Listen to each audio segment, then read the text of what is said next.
Aku tidak pernah benar-benar percaya pada cerita hantu, apalagi penampakan. Bagiku, semua itu hanyalah bumbu penyedap untuk legenda urban, cocok untuk konten YouTube yang memicu adrenalin. Tapi itu dulu, sebelum aku memutuskan untuk menjelajahi rel mati di pinggir kota ini.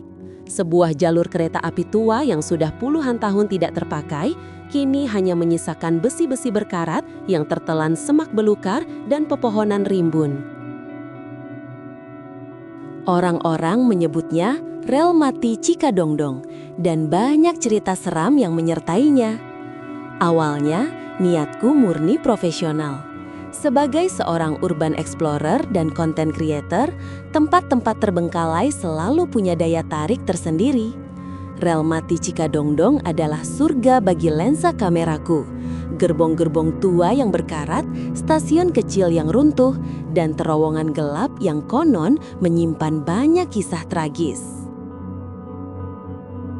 Aku ingin mengabadikan keindahan kelamnya, mungkin menemukan beberapa artefak sejarah, dan tentu saja merekam cerita-cerita mistis yang beredar dari sudut pandangku yang skeptis. Kunjungan pertamaku adalah di siang hari. Matahari menembus celah dedaunan rimbun, menciptakan pola cahaya dan bayangan yang menipu mata. Suasana di sana memang sepi, bahkan terlalu sepi. Tidak ada suara burung, hanya desir angin yang menggerakkan dahan-dahan tua. Aku berjalan menyusuri rel, langkahku berhati-hati di atas bantalan kayu yang lapuk. Beberapa gerbong barang tua teronggok tak berdaya. Catnya mengelupas, jendelanya pecah, seolah menjadi saksi bisu waktu yang berhenti. Aku mengambil banyak foto dan video, mencoba menangkap esensi tempat itu. Saat aku sedang fokus merekam detail sebuah lokomotif uap yang sudah menjadi kerangka besi, telingaku menangkap sesuatu. Suara peluit, samar, jauh, tapi jelas itu suara peluit kereta. Jantungku berdebar sesaat. Ini aneh, rel ini sudah mati, tidak ada kereta yang lewat. Rel aktif terdekat jaraknya lumayan jauh, dan suara peluitnya akan terdengar berbeda. Aku mencoba meyakinkan diri, mungkin itu hanya imajinasiku, atau suara dari rel aktif yang terbawa angin. Aku menggelengkan kepala, melanjutkan pekerjaanku, mencoba mengabaikan perasaan ganjil yang mulai menyelimuti. Beberapa hari kemudian aku kembali. Rasa penasaran mengalahkan skeptisisme. Kali ini, aku membawa drone kecilku, berharap bisa mendapatkan sudut pandang yang lebih dramatis. Cuaca agak mendung, menambah kesan muram pada pemandangan. Saat aku melangkah masuk ke area rel, hawa dingin yang menusuk langsung menyergapku, padahal suhu udara tidak terlalu rendah. Dingin yang aneh, seolah-olah ada AC raksasa yang menyala di tengah hutan. Bulu kuduku merinding. Aku mulai merekam, tapi kamera di ponselku tiba-tiba mati sendiri. Baterai penuh, aku coba hidupkan lagi, bisa. Tapi selang beberapa menit, mati lagi. Ini terjadi berulang kali. Droneku pun sempat kehilangan sinyal beberapa kali, padahal aku tidak berada terlalu jauh. Aku mulai merasa tidak nyaman. Aku merasa diperhatikan, seolah ada mata tak kasat mata yang mengikutiku dari balik pepohonan. Setiap kali aku menoleh, tidak ada siapa-siapa, hanya bayangan-bayangan panjang dari dahan yang bergerak. Aku mencoba tetap tenang, menganggap itu hanya gangguan teknis biasa atau sugesti dari cerita-cerita yang kudengar. Namun, ada sesuatu yang berbeda kali ini.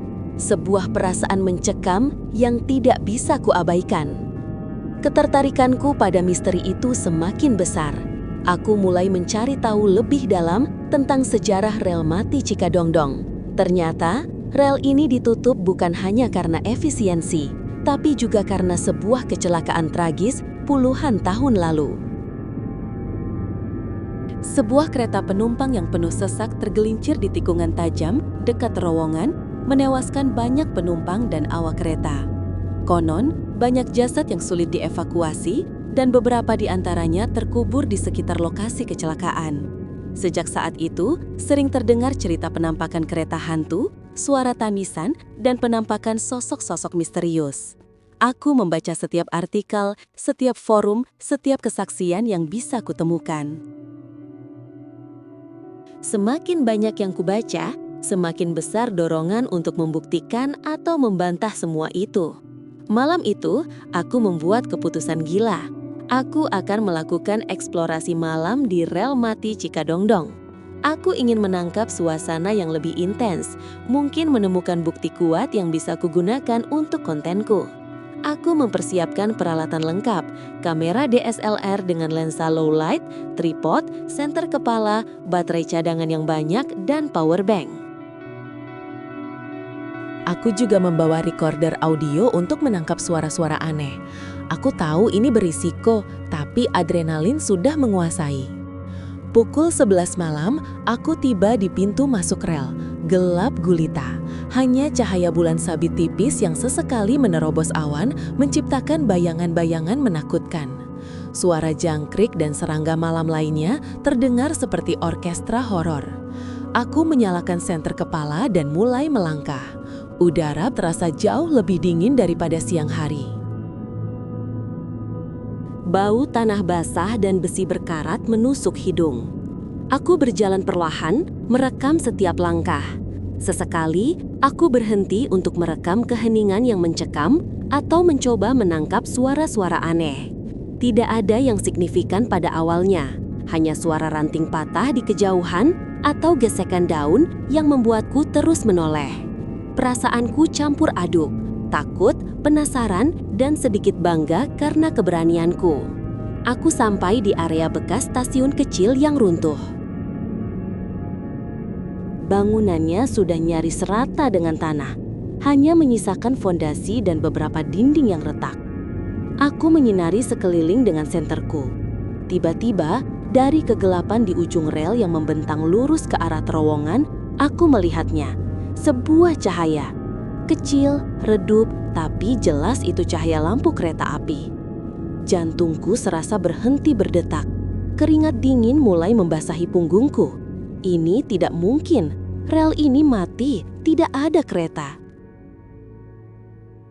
Aku mencoba meyakinkan diri bahwa itu mungkin cahaya dari jalan raya yang entah bagaimana memantul. Tapi letak rel ini jauh dari jalan utama. Cahaya itu semakin terang, semakin dekat.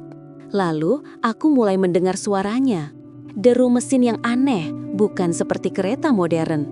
Lebih mirip suara mesin uap yang berat, berdesis, tapi juga anehnya terasa senyap. Aku terpaku di tempat, kakiku terasa lumpuh. Cahaya itu semakin membesar, dan aku bisa melihat siluetnya.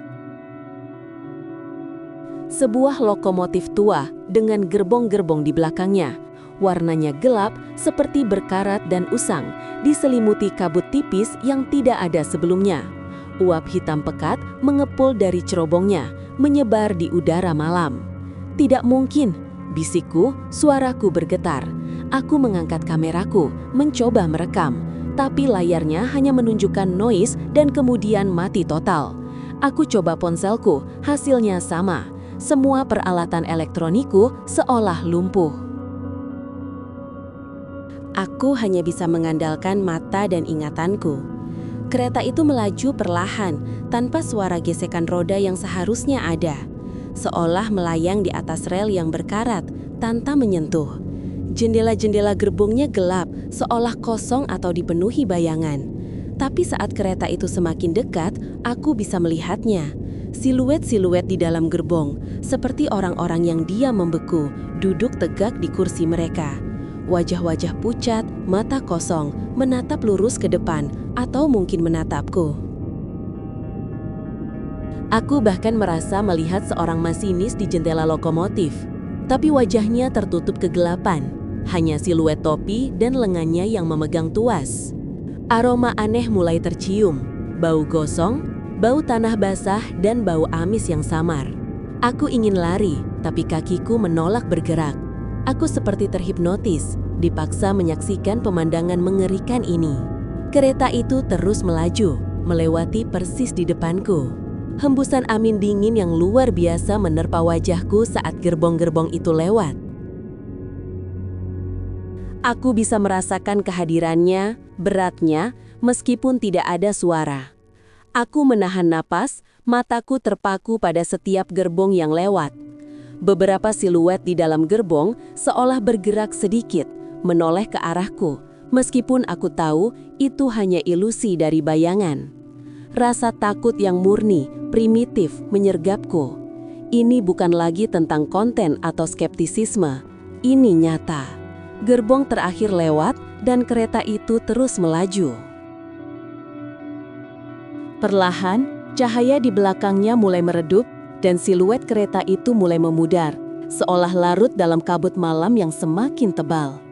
Aku mengedipkan mata beberapa kali, mencoba memastikan apa yang kulihat. Dalam hitungan detik, kereta itu benar-benar menghilang di tikungan rel, meninggalkan aku sendirian dalam kegelapan dan keheningan yang lebih pekat dari sebelumnya. Begitu kereta itu lenyap, lumpuhnya kakiku seolah terangkat. Aku merasakan dorongan tak tertahankan untuk lari. Aku berbalik, senter kepalaku masih menyala, dan berlari sekencang-kencangnya, tanpa menoleh ke belakang. Aku tidak peduli dengan kamera yang mati atau peralatan lain yang mungkin tertinggal. Yang ada di pikiranku hanya satu, keluar dari tempat terkutuk itu. Aku tersandung beberapa kali, ranting-ranting mencakar lenganku, tapi rasa sakit itu tidak seberapa dibandingkan teror yang baru saja kualami. Aku terus berlari sampai napasku tersengal-sengal, paru-paruku terasa terbakar. Aku tidak berhenti sampai aku mencapai jalan utama tempat mobilku terparkir. Aku langsung masuk, mengunci pintu dan menyalakan mesin. Tanganku gemetar hebat saat aku memegang kemudi. Aku melaju pergi secepat mungkin, tidak berani melirik kaca spion. Sejak malam itu, aku tidak pernah kembali ke rel mati Cikadongdong. Rekaman yang berhasil kuselamatkan hanyalah beberapa klip siang hari dan kemudian noise hitam saat aku mencoba merekam penampakan itu. Ada beberapa rekaman audio yang berhasil kusimpan, dan di sana, samar-samar terdengar suara peluit kereta yang mengerikan diikuti dengan desisan aneh. Aku yakin kereta yang kulihat malam itu adalah penampakan dari masa lalu. Kereta yang sama yang mengalami kecelakaan tragis puluhan tahun lalu, terjebak di antara dua dunia, terus melaju di rel yang sudah mati. Pertanyaan yang tersisa di benakku adalah, apakah aku benar-benar melihatnya, atau itu hanya halusinasi yang diciptakan oleh rasa takut dan cerita-cerita yang kudengar? Aku tidak punya bukti visual yang kuat untuk ditunjukkan, tapi rasa takut yang kurasakan malam itu, getaran dingin yang menusuk tulang, dan bayangan-bayangan di jendela gerbong itu terlalu nyata untuk kuanggap sekadar ilusi. Aku yang dulu skeptis, kini hanya bisa terdiam, dihantui oleh deru mesin senyap dan siluet penumpang yang menatap kosong.